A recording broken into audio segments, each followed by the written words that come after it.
Yo, what up, everybody? Welcome to another episode of Quick to the Point. It's your host, Nick Van Exel, aka Quick. I got my boys in here, Brandon Dizzle Dean, the Arkansas legend, 78, 79, Ebony Mail and Jet Man of the Years in the house. Yeah, right.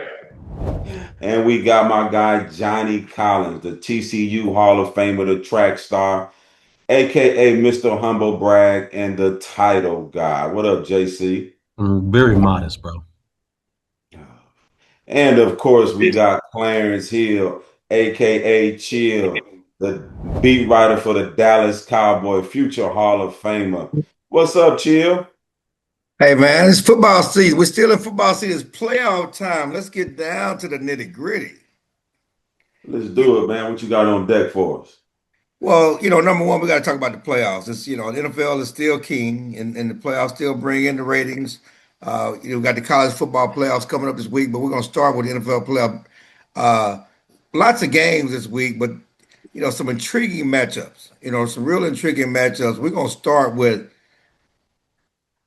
Chicago and the Packers. Chicago new coach Ben Johnson came out of nowhere, made the playoffs at a second seed, number two seed, going against those Green Bay Packers.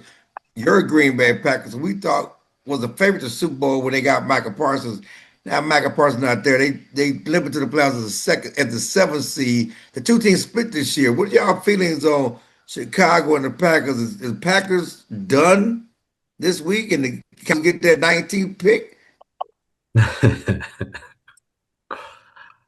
I'll jump into that. I think Chicago is hot right now.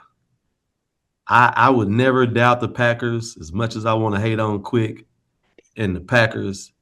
They always seem to show up at the right time when the playoffs start. So I don't even really want to, act like that's not a true deal. And at the end of the day, they still a great team, man. They got a. I'm gonna say their quarterback is confident right now. I can't. What's his name? Willis. Wow. Talk about Willis. Either way, I think they have the ability to rally around this guy and pull a The rally. game's in Chicago. The game's in Chicago. It's still Chicago's quarterback's first playoff game. I mean, I'm not saying he won't compete and do something special himself. I'm just saying I wouldn't bet against the Packers on this one. 21-0. Book it. Yeah, 21-0. Who? Fingernail polish pulls it off again. He pulls off another miraculous win, especially, a lot of people didn't expect much from Chicago. But right now, they might be the hottest team in the NFL. And they got a good defense and a solid offense with a good coaching. And we know what Jordan Love going to do. I've been saying this since week one, actually since preseason. Jordan Love going to end up showing up to be Jordan Love. And that's just a mediocre quarterback with a lot of talent. They go down 21-0. They find another way to be a terrible season for the Green Bay Packers. And they bring and this time, the coach brought back Phillip Rivers, and Green Bay is going to bring back Brett Favre for next year. Hey Dean, would you agree with this, man? It really boiled down to which one of the quarterbacks handled the moment the best. That's it. If Love come through, which is Captain Obvious statement, I put my money on the Packers. If Love play a good game, but who playing the best right now? What Huh? quarterback playing the best right now? Oh, it ain't even close. That's what I'm trying to tell you. So you put your money in the best quarterback, and man, the Green Bay missing one of the key pieces of their team, and that's that Michael Parsons. That's a huge difference in this game. Keep your head up. Before you get going, Don't cry, Quick. they going after you. Tell me why your number one pick, Matthew Golden, has not had an impact. Who is that?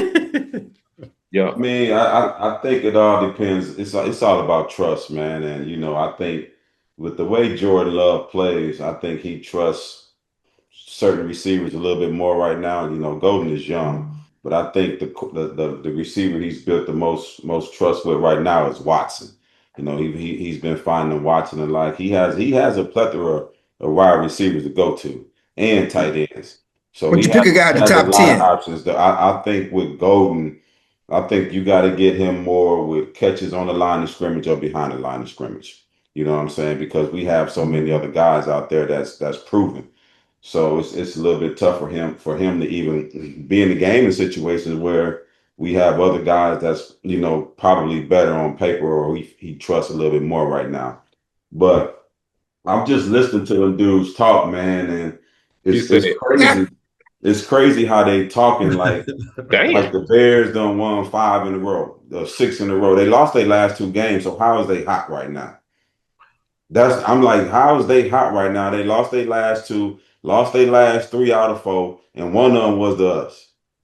And then they barely beat us without Jordan Love and Michael Parsons. So I'm just trying to figure out like where is this like true stuff that y'all talking about, or is it hate? I don't know which one it is. Hey, I'll be honest with you. I'm hating. I'm Okay. hating. Look, Okay. look. Where With your your receiver cheese Golden, grater at? Where your cheese And grater and at? I man, know I Brandon, should have and, had one.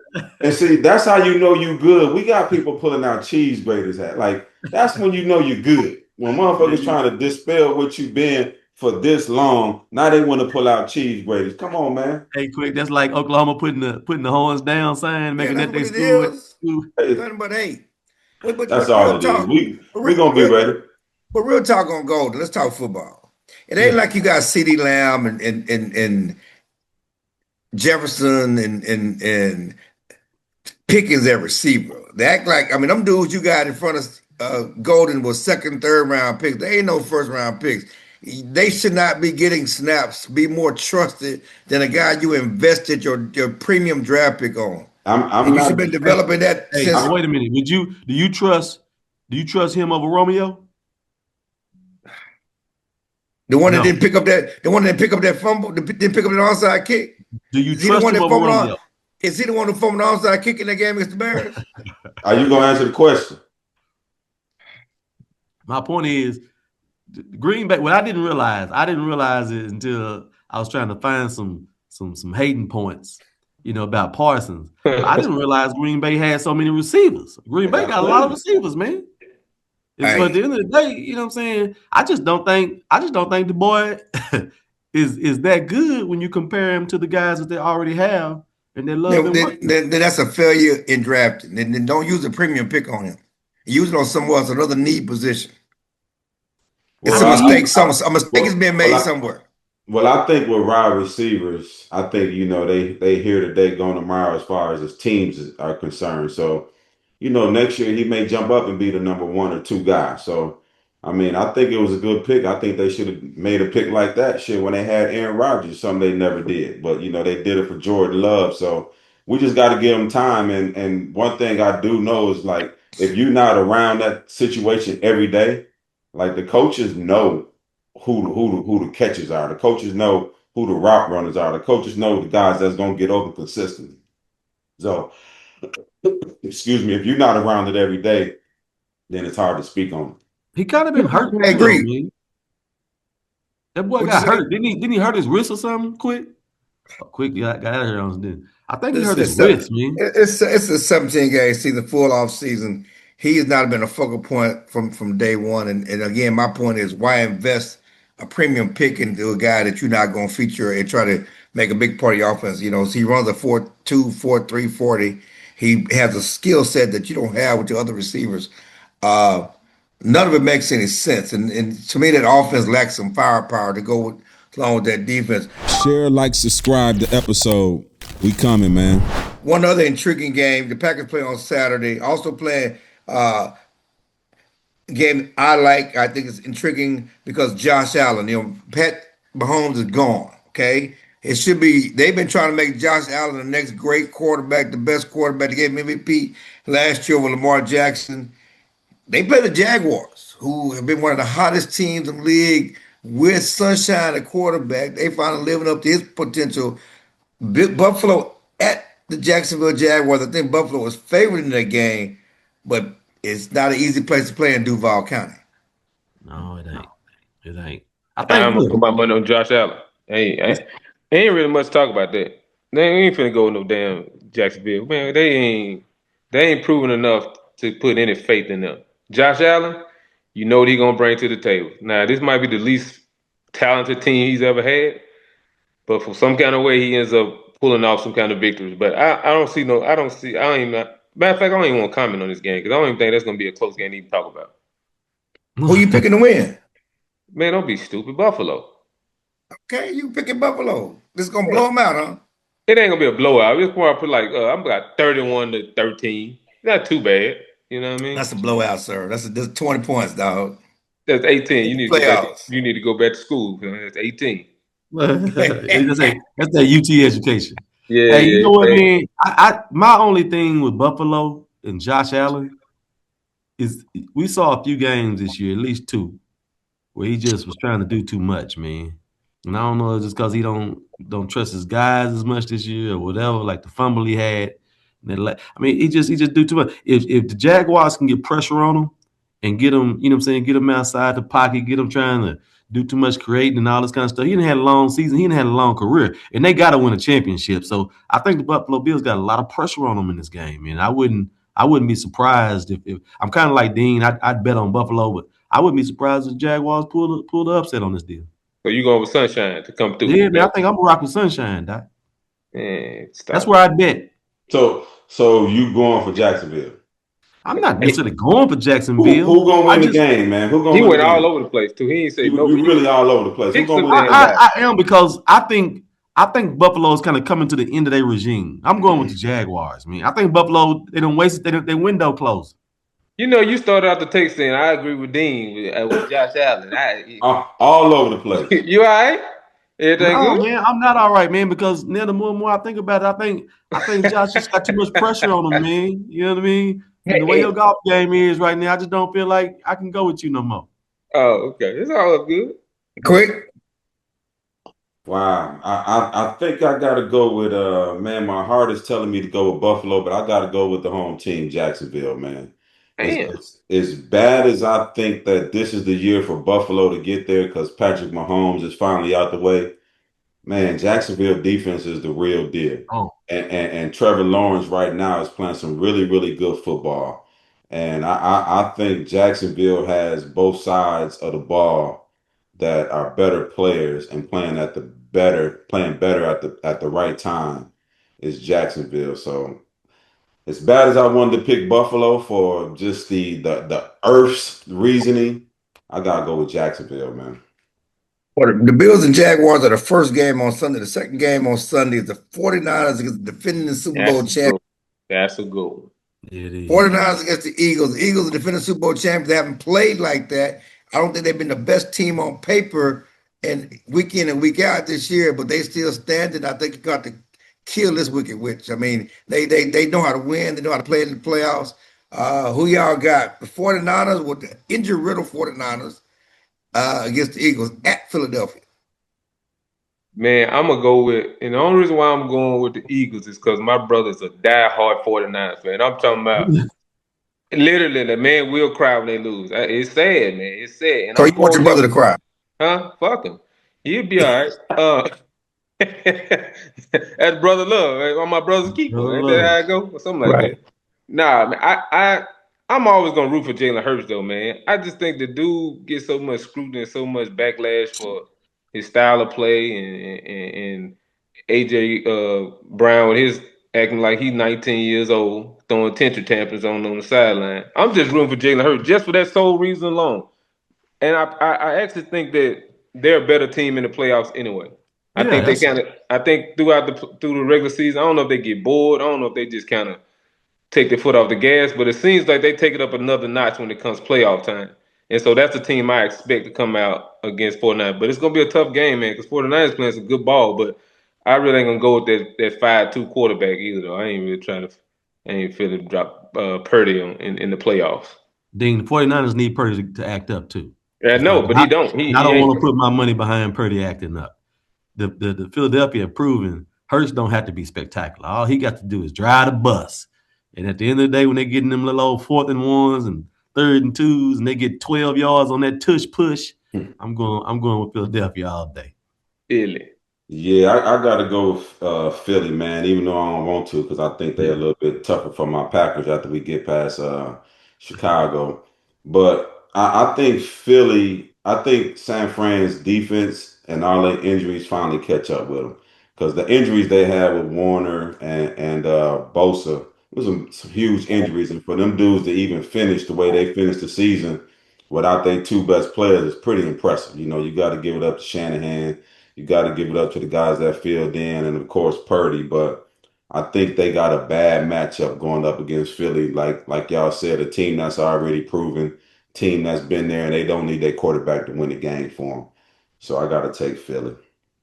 We got two more games. We want to get through these quickly. We got the Chargers and Patriots on Sunday night, and then the Texans and the Steelers on Monday. I think the Texans are going to stampede Aaron Rodgers and the Steelers, and Aaron Rodgers got into the playoffs, with that miraculous victory against Baltimore Ravens last week. When the Baltimore Ravens kicker missed the kick, but that Texans got his coach fired. Yeah, got his coach. We're gonna get to the coach fire, yes, but that Texans defense is tough. But first of all, Chargers Patriots, Chargers at the Patriots and Texans at the Steelers, two road teams, I think are the favorites. Man, listen, I'm gonna be honest with you, and I don't know why I got this feeling, but I got this feeling that the Steelers might go on a little run. What? I don't know what it is about it, but it just feels like the perfect time for Aaron Rodgers to ride the ship one more time. I got them getting past this game. I don't think Houston is that big. No, they're in Houston though, right? No, it's in Pittsburgh. Pittsburgh. Oh no, yeah, I'm taking Aaron. Yeah, I'm taking Aaron. Ain't no doubt. I got Aaron. Man, listen. I honestly think Aaron might make a run to the Super Bowl. Now, don't quote me because I ain't putting no money on it. Don't put no money on it. Well, I might, but I don't know because you probably get some good odds at this point. But man, I just feel like Pittsburgh just kind of peaking. You just kind of can see a little bit different Aaron Rodgers right now than we've seen in the past few years. I think that kind of propels them past Houston to the next round. Chargers Patriots. Patriots. Simple. I'm just going Patriots. Okay, Johnny. Yeah, I'm going Patriots too, man. They hot. I like the whole culture. They trending. What about the Texas Steelers? Man, I'm with Dean on that, man. I like the Steelers. Like Wow. I don't like Aaron Rodgers because he a Packer, but Aaron Rodgers keep a dagger in his pocket. And so I'm going with Pittsburgh. Have you seen the Texans defense that made it be the best or second best in the NFL, and they get out to the quarterback? Rabbit's foot that Pittsburgh pulled out their pocket last week. No, but the Ravens defense is awful, and they can't get to the quarterback. He will not have time. You know how some teams you need them to be out when they supposed to lose, just lose and die. Team like Pittsburgh, you don't let them linger, man. Like Dean said, then I agree with you this time wholeheartedly. They just have a way of getting. I just it's interesting, and it's interesting that the kicker Tyler Luke missing that kick, and it's like I said, legacies are determined by things like that because we're sitting here talking about Aaron Rodgers. Lamar Jackson was the best football player in the fourth quarter of that game. Wasn't even close. Had two amazing passes. Best football player in the fourth quarter of that game. And then he converts a fourth down pass to put him in field goal range. The coach should have ran one more play, got a little closer, but the kicker missed a 44-yard kick. Man. We're talking about Aaron Rodgers and his legacy and what he does, and really the best player in the fourth quarter was Lamar Jackson. The last touchdown Aaron Rodgers threw was because the defensive back just slipped down. 1-2 Cancun. I understand that, but that's just how different legacies are made. And we're talking about they can make a run because the kicker missed the makeable kick, and the other kicker, Justin Tucker from Texas, was the best kicker in NFL history, but he got fired for the massage parlors and doing the Deshaun Watson. They had to bring in a rookie kicker. All of this matters, but legacies are made by decisions and plays like that had nothing to do with the player. Hey, they talked about how that boy was 29 or 32 for field goals this year. That's just one. He never kicked one. His first time ever kicked one with the playoffs on the line in the fourth quarter with no time on the clock at Pittsburgh. Though all that stuff don't matter. At the end of the day, they're gonna say Aaron Rodgers won them the game and carried. Exactly. Nick, Houston on a 9-game winning streak, man, and their defense is unreal. Yes, they're gonna bring a little bit too much pressure to A-Rod, and A-Rod, He ain't the A-Rod when he was wearing this. He's an old A-Rod. He ain't the A-Rod of old. He's an old A-Rod, and that's gonna make a big difference because if you're not able to get out of that pocket and make plays with your feet nowadays, it's gonna be tough. And Houston is bringing the pain. They bringing the pain from all three levels. They got great corners, they got great linebackers, and they got a great front guys up front. So I'm taking Houston, man. I think it's going to be a close one. I love Mike Tomlin, but I got to go with H-Town. Houston on the 8-9 game winning streak? I didn't know that. Yeah. They've been playing well. Well. Also, Nick, real quick, the Patriots in Jacksonville. Patriots got the Chargers. Not Patriots and I'm sorry. Yeah, I'm Patriots gonna go with the Patriots, man. I think the Patriots just a better team. I don't know. I think the injuries probably hurt the Chargers too much this year, and they ain't never really been able to come back from it. But they stay in games. But I think the Patriots right now they just clicking too good. Yeah, the culture is great. Yeah, one thing we talk about teams in the playoffs, and the flip side is that the teams are not in the playoffs. And when teams don't make the playoffs, coaches get fired. People lose jobs. Changes are made. The Cowboys made a big change. They didn't take long. They call it Black Monday, Black Tuesday. I don't know why it got to be black, but that's when people get fired. But the Cowboys didn't wait long in firing their defense coordinator, who really ran the worst defense in franchise history. I'm sure you guys are not surprised by that. The big question is who they're gonna get next. And Brian Flores is probably the number one option for most teams looking for a coordinator. Will the Cowboys hire a black defense coordinator? I don't know. You tell us. You got the inside scoop? Yeah, you supposed to tell us. I'm asking your opinion. I'm asking y'all's opinion. Let Give me y'all's ask you. opinion on this thing. Let me ask you. I'm sitting here talking with Clarence Hill. He's a beat writer for the Dallas Cowboys. Clarence Hill. The Clarence Hill. You got a little inside track on everybody. I just had a question for you. Two questions. How many black defensive coordinators have the Cowboys had, and will they hire one this year?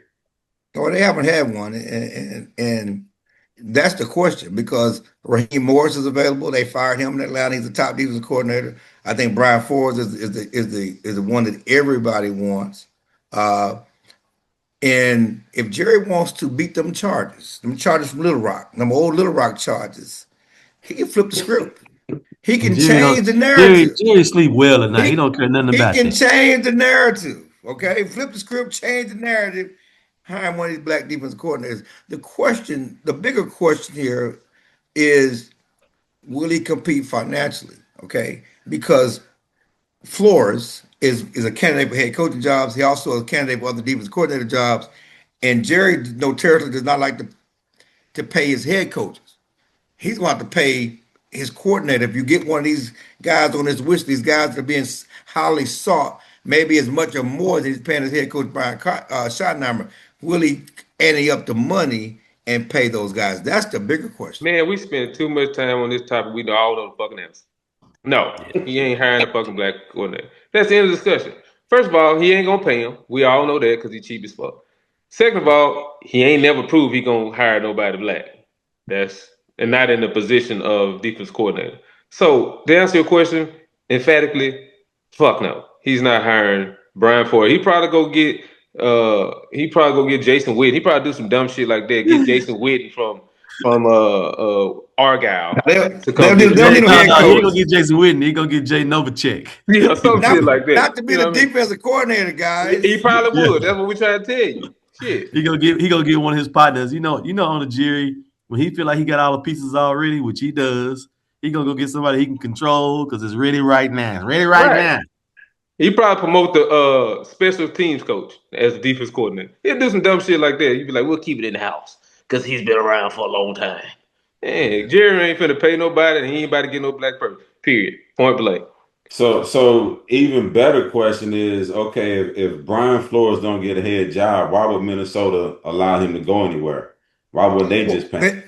Well, his contract's up. Okay, right. He's out of there. So his contract's up, and they're not gonna make him. They're not gonna make him the head coach. So you have to let him interview for a head coaching job. That's not what I'm saying. I'm saying if he doesn't get a head coaching job, why wouldn't Minnesota, if he did a great job in Minnesota that everybody is saying he's done, why wouldn't they keep him as the defensive coordinator if he doesn't get a head coaching job? Or they want to keep him. They just got to come to terms. I mean, he's not Right, right. he's gonna be up to the highest bidder at that point. And Minnesota, and so his contract runs out, in the next couple of weeks. And so then he's a coaching free agent, and he can go where he wants to go. Certainly, they're going to compete, and that's what I'm saying. He's just not going to be able to walk to the Cowboys while somebody else. Minnesota's going to compete hard and try to keep him, and as the other team's going to try to go after him. So you're going to have to pay to get it. I got breaking news. I just got a text from one of my GM buddies because we keep a group chat for all the GMs. All right. I think Brian Flores is going to go on. He's probably going to Baltimore. Well, that's a good option. Head coach. That's Yeah, that's a nasty. good option. Baltimore. Y'all heard it first. On quick. The Raiders. Those are good options. Atlanta could be an option as well. Hey, can I get credit can I get credit for breaking news, breaking like Adam story? Schefter? Yeah. You get that. Hey. Yeah. On quick to the point. We're gonna get I mean, subscribe. Subscribe. We talked about the Ravens, and they fired the head coach John Harbaugh after 18 seasons. I think he 2 Super Bowls, 18 seasons. It's been a while since they won, but that Pittsburgh loss by that kicker who missed a 44-yard field goal basically cost John Harbaugh his job. John Harbaugh is going to be one of the top candidates for other head coaching jobs. Your thoughts on Baltimore saying enough with John Harbaugh, and who can coach Lamar Jackson next? Well, I just told you one. Brian Flores is going to be the head coach. Okay. As far as him getting fired, it was time. It was just time. Sometimes you just got a car for so long, it just kind of puttering down the road. You just need something else, man, to kind of get you to point A to point B a little quicker. And right now, Will it be time in Pittsburgh then? I mean, you could say the same in Pittsburgh. And it may happen in Pittsburgh, but right now they still in the playoffs. Well, Lamar now they won to Cancun, like we talked about. And I just think that at this point you can't keep doing the same thing with Lamar and not getting the result that you want. Because obviously he's getting older and older in his career. You want to maximize as many years as you possibly can. And right now, he hadn't been able to do that. So not that he's a bad coach, like we said, he's gonna find another head coach job somewhere else. He probably needs a fresh start somewhere else too. But as far as being with Lamar needs somebody he can trust and that can kind of push them to where they should be, which is a championship caliber team. We always talk about every year preseason. Oh yeah, this day year. They're kind of getting like the Cowboys. And every year they fall short. And this year, not even to make the playoffs. I mean, a lot of injuries played a part in that, but still, it's one of those things that like a fresh face, a fresh start needs to happen in Baltimore. And I think it's the right thing to do, fire. So I'm in a football chat with a bunch of guys that play in the NFL, and I'm gonna give him a shout out to my guy KB. I'm just using his initials. I don't know if he would want me to say his name, but he said that Harbaugh got to get fired in order for Lamar to grow. They keep getting the same results with that Harbaugh shit emoji. And that's pretty much exactly what B. Dean said. I think Harbaugh definitely, I think he'll be coaching again next year. I think he's that good of a coach. Yeah. But, offensively, Lamar is just too good of a talent, man, to not have been to a Super Bowl. And Lamar balls out. I think there's been times in the playoffs where he didn't play as well as everybody thought he should play, but there's times when he's played good enough to win the games. And one thing about coaches, man, is that voice gets stale after a while. He's what you say, Clarence, 18 years. That voice is stale for after a certain point, and guys just because you saying the same message kind of over and over and over, and you got to really be reading to come with new messages to keep the guys active and in tune. And I agree with what B. Dean said and my boy KB said. I think in order for Lamar to grow, he needs to hear a different voice. Yeah. I just don't see what Harbaugh does well. I don't see what he does like phenomenally well. Let me tell you why I say that. From a defensive perspective, the Ravens, for whatever reason, have always had a brand of defense first, right? Well, I think Harbaugh's proven, he's not necessarily the best defensive coach. We can look at the last 3 years and see that the defense always has a way of letting them down. I don't see him doing anything, exceptionally well on offense. Lamar balls out. He had a lot of drop passes from receivers, this year. Over the last few years, they never stepped up outside of getting the big man and running back and got more than one or two real weapons for him. He's been their biggest weapon outside of Henry. And I think that just gets old. And if you want to preserve him and take advantage of such a talent, or really a generational talent like Lamar, you got to get creative. So I do think it's time for them to get somebody else that'll come in and bring, some fresh ideas and do his best to wrap around and really save and take advantage of Lamar's, the back end of his career. So it was time for him to go. On the flip side of that, Raheem Morris fired up to 2 years, 2 8-9 records, 2 years in Atlanta. And they finished tied for first in their division. They won the final 4 games, but they was eliminated from the playoffs a few weeks ago. Did he get a short leash? I mean, I jump in. I mean, I don't necessarily think he got a short leash as much as he had just a bad situation. He had it. He's got a young quarterback. I think injuries beat him up a little bit. I think situationally, maybe management, ownership just ready to go a different direction and get these boys a fresh start. I think that's really what it boils down to. I don't think he really had a shot. I don't think they would put the right team around him to actually kind of put a team on the field that they can be proud of. You know what I mean? Like when you get to a particular place, you got players that's already there. So you just got to make the best of it, right? But I will say one more year probably would have been fair to give him one more chance to kind of give him, it takes a while to kind of turn any kind of program around, a team around. And just to give him that short 2 years, I understand he wasn't successful in the 2 years, but I think, let him get some players in that he wants to coach and see where that goes. Because let's just be honest, Atlanta's not a place where any head coach is just dying to go to. So it's not like they're gonna find a great coach that's gonna be coming in there. They might, but it's very doubtful that they do it. But Atlanta's Atlanta. Atlanta's always been Atlanta since Mike Vick. It ain't nothing like since him. There ain't been no excitement with the Atlanta Falcons. It's gonna be the same going forward. Are we comparing him to Are we comparing his body of work or track record with that organization to like a Harbaugh or Tomlin or somebody that's got like a lot of years or had a lot of opportunities? But 2 years is short. I mean, it's not like the Patriots coach who didn't win nothing. It's not like Aaron Glenn didn't win. I mean, they were tied for first, and then his quarterback got hurt. 2 years, and you drafted a rookie quarterback last year. You got to give them a chance to develop your guys. I mean, 2 years is short. It's not about Harbaugh's situation. It's just about a lot of times black coaches, we don't get along. Hold on, Sinclair. I was going to say that. Let me just ask a question. I mean, what black coach have we seen have mediocre records and get a long leash? None.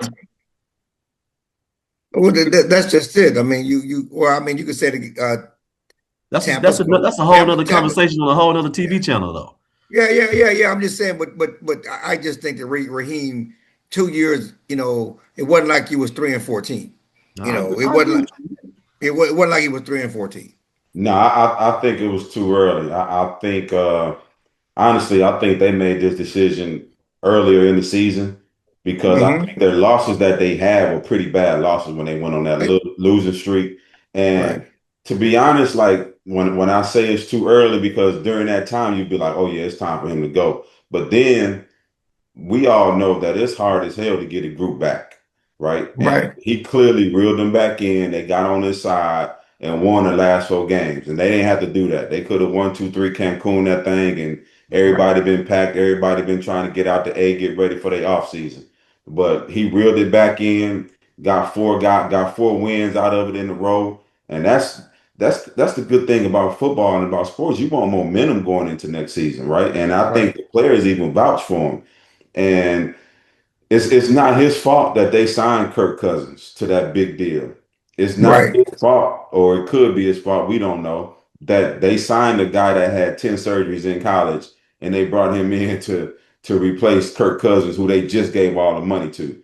So, with those two things, was against him. But when you talk about their offense and their defense having players, oh, they got weapons on offense. They got plenty weapons on offense, and their defense is they got a solid defense. So the thing is what happened during that time when they went on that losing streak. But he gathered the troops. They went on a 4-game losing winning streak at the end. He brought them back. And to me, if I'm an owner, if I had that Arthur Blank and was able to write that check, that's what I'm looking at more than anything. Okay, the momentum we got building into this offseason and what could possibly happen next season with the coach that everybody loves. It's hard to replace a guy that everybody loves because in the beginning, guys gonna be a little skeptical. They're gonna be like, why do we make this move? Why we made this decision when we already had the right guy? So I think it was too early. I think we all know 2 years and if you don't have no quarterback in the NFL, 2 years ain't shit. Like you, Yeah. for one, you need a quarterback. You know Yeah. what I'm saying? We keep talking about Mike Tomlin and his, mediocre record and not winning in the playoffs. He ain't had no quarterback since he had Ben Roethlisberger. So you know what I'm saying? Like you got to have a quarterback in the NFL. Well, we're talking about coaching changes and coaches getting fired, and Nick, you're the guy on this panel. Certainly, you've been a player, but also you've been a coach. You've been in these situations before. Just talk about you got a story, or just talk about your experience of dealing with being asked to move on. Oh yeah, it's a lot of waiting, especially if it doesn't happen right away, right? It's a lot of waiting. You hear stories about, especially when you're an assistant. I've been an assistant the whole time. So when you're an assistant, you just waiting on the call from either the head man or you just waiting on some news that comes out from the media. You know, I think the worst part, especially when you're the head coach, is you move your family. You know what I'm saying? You move your family to a place, you get situated, you get comfortable. If you're a younger coach, you got kids in school, the kids get comfortable with school, and it's tough. I remember my first time being let go. I think we was in Atlanta. Actually, my contract was expired, so they brought in Danny Ferry, and Coach Larry Drew was the head coach at the time. And it was so crazy that at the end of the season, we had a chance to move up in the rankings, right? To have a better seed or play a different team. And we were told we got to sit out some players so we can get a different matchup. And at that time, our matchup was the Indiana Pacers. Now, the Indiana Pacers at that time, that was a pretty good team. That's when they had George, David West, Big Hibbert. They had a good team at that time, and they were actually battling the Heat. It was them and the Heat and the Chicago Bulls. And we set our guys out at the end of the season. We would face the Pacers, which wasn't a favorable matchup for us. We had a chance to move up a little bit. And when situations like that happen, you kind of know the writing is on the wall, right? You kind of know, okay, they setting us up. They want us out of here. And just so happened, as soon as that last game, we played the Pacers in the playoffs. I packed my locker up. I'm like, man, I know we done. I packed my locker up. So I'm leaving out that motherfucking locker room with a big ass box, right? So I gotta push the door with my back to open it up. And guess who right behind it, pulling it for me is Danny Ferry. So Let me it help was you with so that. crazy. So, we had a brief, quick conversation, lasted about 30 seconds. And I just felt that motherfucker kicking me in my ass as I was walking down the hallway. Get your ass up out of here. But it's tough, man, because these coaches, man, they invest, man. They watch a lot of film on this stuff, man. The only thing I say to coaches is when you get that head coaching job and you become an assistant somewhere, just rent. Just rent. Right. Your ass is gonna be gone real quick. You're gonna be gone, whether it's football, basketball, baseball, hockey. It's gonna be a short stint. So don't buy nothing, just rent it. Just a Yeah. matter of time. It's just a matter of time, as T.O. Yeah. said. As the coaches say, I mean, coaches are hard to get fired. Certainly Tomlin's tenure, 19 years, Harbaugh's tenure, 18 years. Those are outliers. That's not really how it usually goes, and so it's something you have to deal with. We broken down the NFL. Let's go to NBA, y'all's wheelhouse. Is Luka getting exposed in LA? I mean, it's some of the stuff that people talked about in Dallas they now seeing getting spotlighted more in the spotlight of LA, Tinseltown. Getting Y'all exposed go for it. how? His defense and people talking about this defense and his weight and everything, the issue they talked about in Dallas. I think that, we talked about JJ complaining about the lack of effort on defense. Or some of those things coming to light in LA that we saw in Dallas. I don't think nobody's surprised by the fact that Luka is not a great defensive player. Now he put a little effort in the beginning of the season and he fooled you. He was like letting you know, like, I'm a different dude. But we all creatures of habits, man. Once you settle in and you ain't got you settle in LA, like Quick said, he started back eating buffets. You can tell he picked up a couple more pounds through the year. And that's partly because he's been injured. So when you get injured, some people stay in shape, get their cardio still going, and some people just chill. And Luca on the couch smoking the Newport and drinking he probably drank Modelo. He seemed like a Modelo type of guy, sitting on the couch getting drunk. You know what I mean? So it ain't no surprise to me. I'm a Lakers fan, and I hate to see it, but I see it. I watch every single game, so I see it all the time. And the frustration is that he does it at times of the game that really matters, right? Sometimes you could just get away first quarter, second quarter, you want to coast, whatever. But come to fourth quarter, and you need to make a rotation because that's one thing he's absolutely horrible at. Rotation, nah, he's gonna sit in the paint and he's gonna expect everybody else to cover for his mistakes. But that's just what it is. But he's got away with it because he's so great offensively that you kind of just overlook the defensive side of it. And now it's catching up to him because you got an older team with LeBron. You got so many injuries coming in and out with them, and now it's all catching up with him. So now it's more glaring now because they're losing now. First they was winning, so everybody was like, "Cool, they winning, ain't no big deal." But now that they losing on this little losing streak, now it's become more glaring from that standpoint. I think he just people just going at him more, man. When he was in Dallas, you can kind of hide it because we loved him so much. And in LA, they want to win and they expect greatness, out of their players. And Luka, every time I watch LA, it seems like Luka always gets stuck.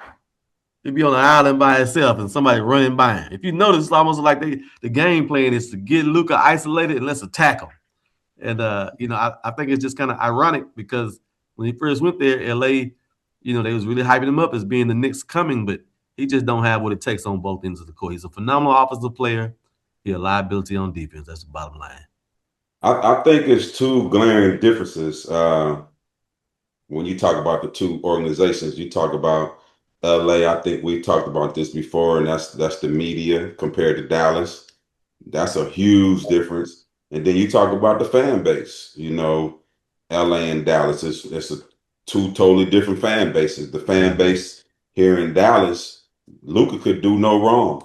But the basketball purists, we saw that he was a liability on defense. We've already saw that. So him being exposed, I just think now it's just on a bigger level because one, the media, and then the media of LA, and then two, just the fans in LA. The fans in LA, man, when you go to LA, they want a championship.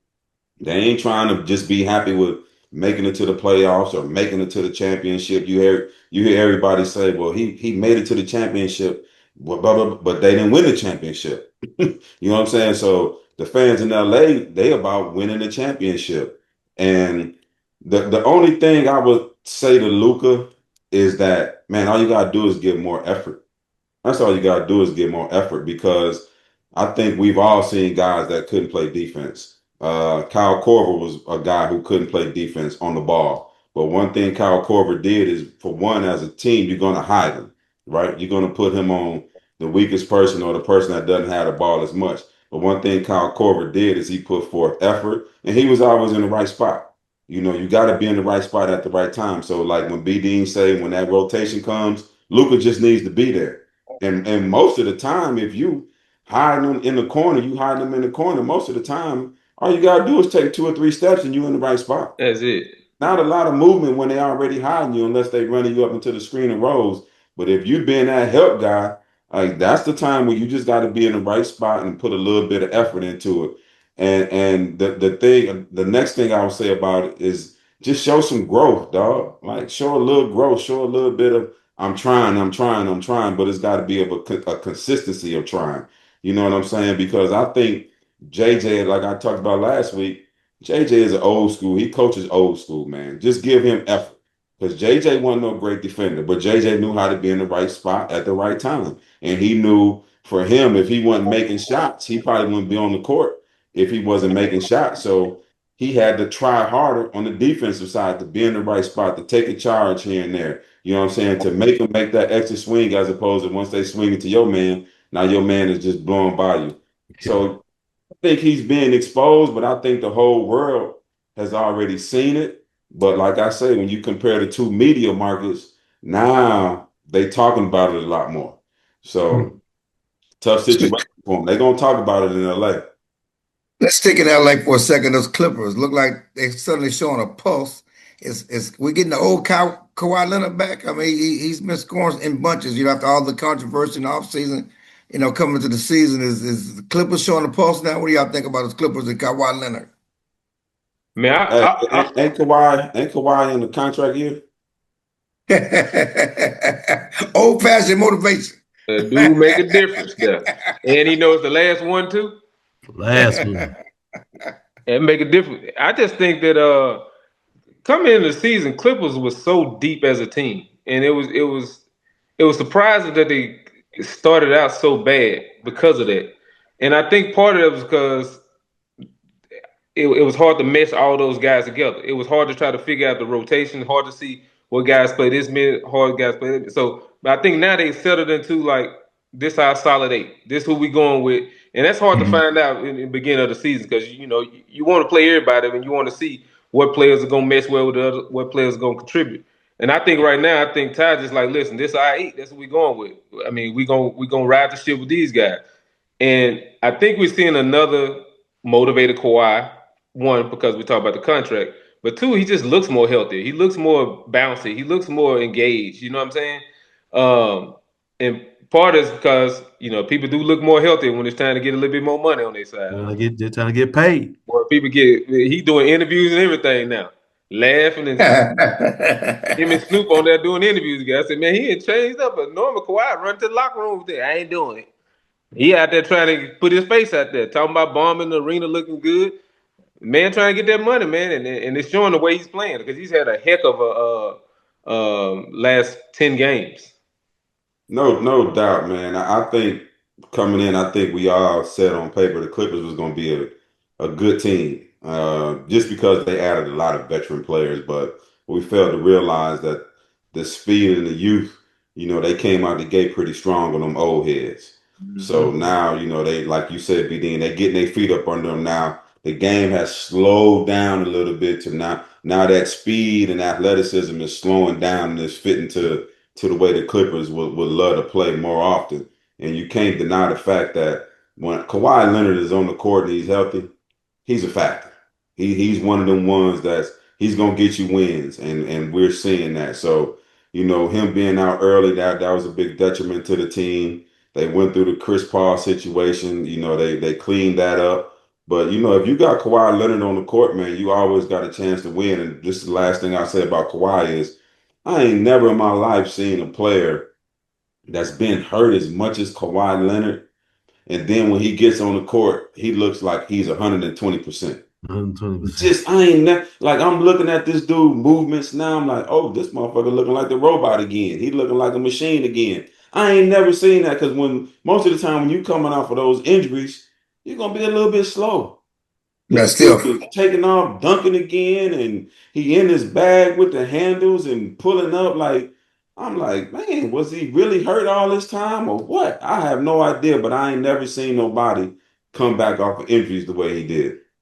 Well, I'm a part of a group of guys, and what we do is we have contracts where we take care of trees, and the field that Kawhi worked in was an elderberry tree field, so that helps you heal faster. So that was the reason why. That's for immune system, man. You wrong. OKC starting to look human again. They're looking beatable. I think they're 6-6 in the last 12 games. What's going on in OKC? They got blown out by Charlotte the other night. What is going on in OKC? I thought they was like on cakewalk. Man, let me jump in on that. The ability to have long stretches of focus.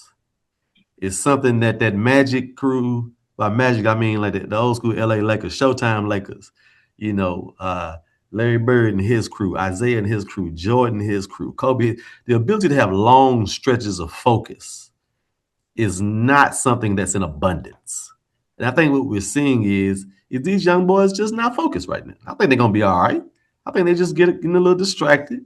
They newly crowned champions. They dealing with everything that comes with that. They dealing with the media that comes with that. I mean, they in a small, market. They probably get more media attention than they've ever gotten. And it's just, they're just getting a little distracted. They'll be all right. It's just a blip on the radar right now. This is the best thing that can happen to them as a team. This is the best thing they can happen to them because when they started the season off, they thought they was invincible and unbeatable, right? And they were talking about having the breaking the record, right? And so now you press when you're trying to do that more often. You know what I'm saying? I think by this it allowed them to be humble and allowed them to say, like, we got to keep working. Like we ain't gonna coast through the season or we just gonna beat up on everybody like everybody expects us to. Start off 21-0, whatever it was. And I think it helps them in the long run. And now they can kind of get rid of the whole distraction about the record. And now they can just focus on playing basketball. Because I think you can see in every game, they was playing every game like it was the playoffs. You know what I'm saying? And on top of that, when you Oklahoma City, now you got the target on your back. You're gonna get everybody's best. It ain't gonna be no, oh, we're gonna take this night off. No, you getting your best, you're gonna get everybody's shot. And I just think they're just kind of going through that spot right now. And in the long run, it'll be the best thing they can ever have for them. I think we all know it's hard to repeat, right? In any sport. It's hard as hell to repeat. JC and B both made great points. Like, I mean, that's pretty much spot on. B Dean was right on when he said it's the best thing that could have happened to him. When Golden State won they 73 they 73 win season, they didn't win it, right? And they was coming off of a championship, right?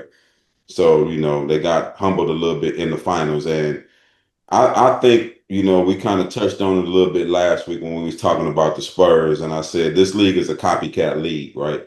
So when you look at OKC and the way they play and the way they dominate you, and then you look at the way San Antonio was able to beat them those 3 games, it was because of their athleticism and they didn't hold the ball. So now teams are playing OKC. They're not holding the ball. They're not letting OKC's defenders just sit down and just build a gate around the perimeter to where you guys are just going to keep us outside or it's always going to be tough shots. Guys are moving the ball, they're attacking more, they get more driving kicks, more open looks, more open driving lanes because they're not holding on to the ball. And that's because of San Antonio showed everybody that recipe. Of course, everybody can't do that, but the teams that can, they gonna play OKC pretty good and pretty tough. But I agree with B Dean. It's something that they needed. They needed to be humbled a little bit. Now they see, okay, we're in the championship run right now, right? We in the repeat stages.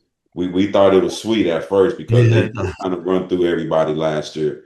And they was feeling like they was gonna be invincible and break the season record of wins. But they've been humble. And I think it's the best thing that could happen to them. I don't think they're going anywhere. So I like to see it because now it's going to show their true grit on trying to repeat, because repeating is hard as hell.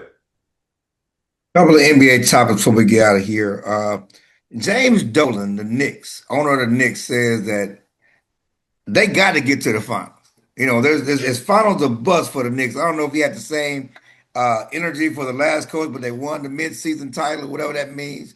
The Knicks have been at the doorstep for a few years, but they haven't gotten over the hump. They haven't won since '72.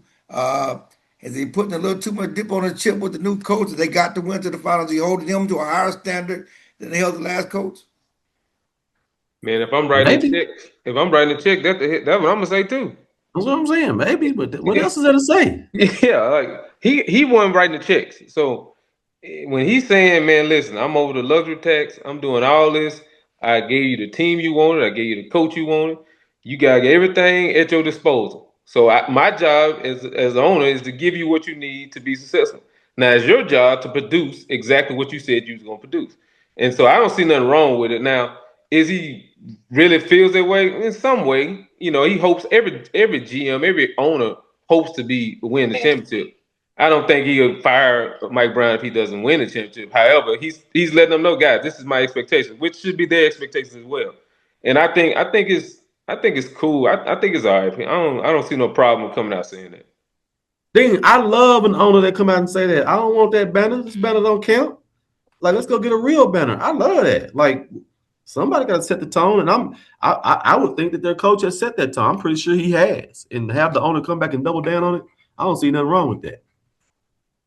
I mean, I kind of look at it in two ways because he may have been saying it before, but we didn't hear it as much as we're hearing it now. Because when Tibbs was the coach, you know, you heard more about Tibbs need to rest players. I mean, give players more rest so they'll be healthier in the postseason. I don't think I've heard Dolan come out and say as much in the past, like this year, that we got to get to the finals for sure. It's a must. I don't think he said that much when Tibbs was there. And now that you get a new coach, now you're putting all the pressure on that coach. And I don't think you made a lot of moves in the offseason. You pretty much came back with the same team. I think the thing that helps the Knicks this year is the injuries. The injuries to Boston, Tatum, and Halliburton in Indiana. So I think Dolan made those comments off of, look, guys, this is our chance now. We got two teams out of the way. We beat Boston last year. Now their best player is gone in Tatum. And then, we lost to Indiana, but their best player is gone in Halliburton. So this should be our year. So did he put pressure on Mike Brown? Yeah, I think he did, but I think he put pressure on all of them. And I think the players, I mean, they ain't done. They know who's out for other teams, and they know what's left out there in the East. So I think they're feeling the pressure like, yeah, we got to get to the conference, to the NBA championship this year. You know what I'm saying?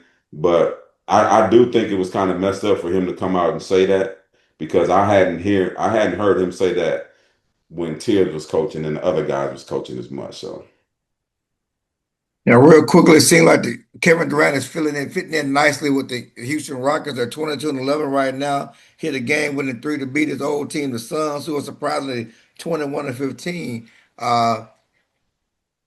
Can the Rockets contend? Can they get over the hump with Kevin Durant? That team was good. We liked that young team last year. They brought in Kevin Durant. Can they get to the final and dethrone OKC? I don't think so. I think the Rockets are a good team. I just think they need if Van Fleet was still in the fold, I get them a better chance. I think they need I'm not with Reed Shepherd. I don't think he's the point guard that leads them into the especially in the postseason, right? I don't think he's proven enough to kind of lead in that role. But I have noticed the more Kevin Durant hair is nappy, the better he plays. Nah, for real. Like, whenever his beard still got them little peas on it a little bit, the boy plays good. And you can tell he's trying to establish he's still Kevin Durant. You know what I mean? He's taking every game serious. He's not taking any games off, and he comes to that focus every night. So, but I don't see Rockets beating in the 7-game series. OKC, I don't see that happening.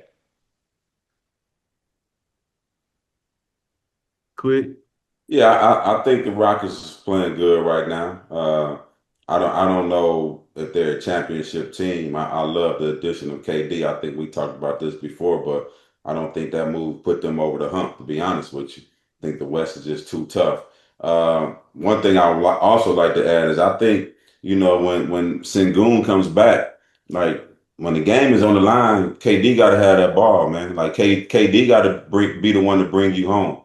If I put the ball in KD hands and then they double team KD, now Sengun, now you go to work. But I've seen too many times down the stretch with the Rockets that Sengun has been trying to make that play as opposed to KD. And I like a better playmaker, with that ball. We know KD can put that thing in the basket, but he can also make a play as well. But I think the Rockets is playing good, man. But I just don't see them getting out of the West. Honestly, they've been going to Sengun down the stretch. Like, that the last couple of games, the games that Sengun was in, they put the ball in his hand. Yeah, he hurt right now. But the games that they did have, where they had where they were trying to win down the stretch, they were going to Sengun. And honestly, Kevin Durant was kind of deferring to him, which was interesting to see. You know why, BD? Because he want to show you. He wants to show you. Like, okay, we're gonna give him the ball. Same kind of thing what LeBron did last year, right? In the playoffs. Okay, y'all ready for Luka? Here you go, Luka. Here you go, Luka. Now, when it don't work, that's why you got to come back to me. Right. That's why KD was deferring. Like, okay, we're gonna see if you can do it. We're gonna see if you can do it. I know I can do it. I'm proven already. I'm proven. But y'all want to see this guy because he's the future. Okay, let's see if he can get it done then. In the moment, I was thinking like, damn, did he pass the torch? Like, this your team? Like, that's what I was thinking when I seen. There's one play, and Sengun shot a terrible 3-pointer and missed it, obviously.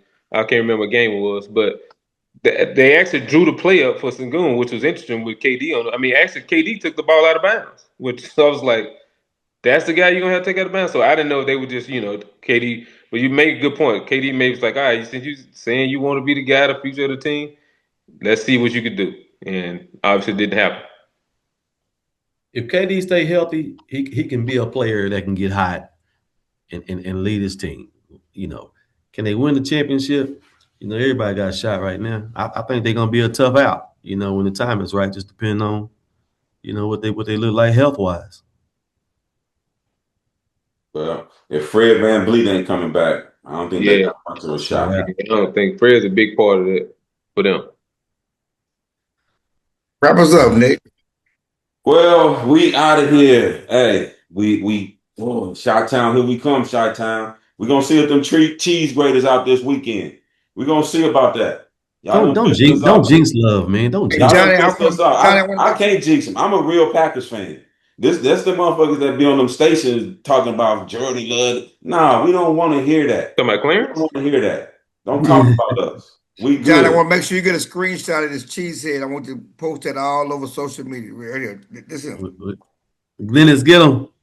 Get a screenshot. Glennis got him. Hey, before we go, quick, did you play any golf this week? Yeah, I beat Dean. Why? Yesterday. Oh, everybody beat Dean. All right, guys. God bless. We're going through a swing change. Hey, that's a no one excuse. Hey, I'm going going through a swing change. We appreciate y'all tuning in to another episode of Quick to the Point. Click like and subscribe on YouTube. We appreciate y'all. Till the next time.